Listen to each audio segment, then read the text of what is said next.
It seems to me that Ukraine believe that they can repel the Russian forces, that they can take back, if they have enough hardware from us and from other European powers and from America, if we give them the tools, I think they really believe that they can launch a counteroffensive which will actually drive Russia out potentially.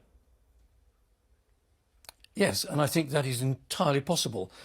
It'll be a question of seeing how successful it is. They've now got from the West what they're going to have as far as this counteroffensive is concerned. I think we have to set aside Zelensky's talk about a jet coalition. That's a medium to long-term issue. But in terms of the equipment that the West has given to Ukraine, the advice we've given them, the training we've given them, they are now in a good position in the short-term time frame to launch this counteroffensive. And I think the thing to remember is that an offensive doesn't have to be successful in terms of destroying the other army in great detail.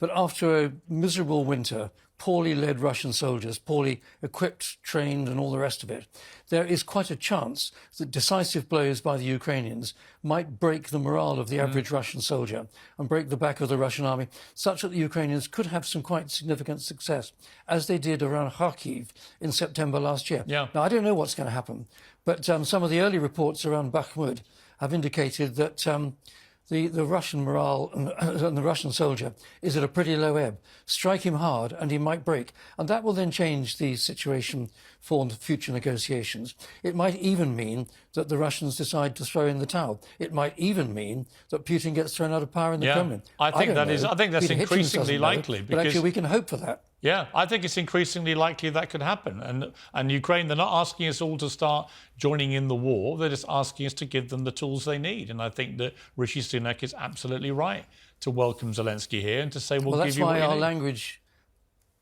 Well, our language has to be of that of a limited war. Yeah. It's got limited objectives, which is simply recapturing Ukrainian territory with limited means where everyone's quite hopeful, thankfully, holding back from nuclear weapons. We're holding back from giving the Ukrainians very long-range weapons that they could strike deep into Russia. So there are limits to this.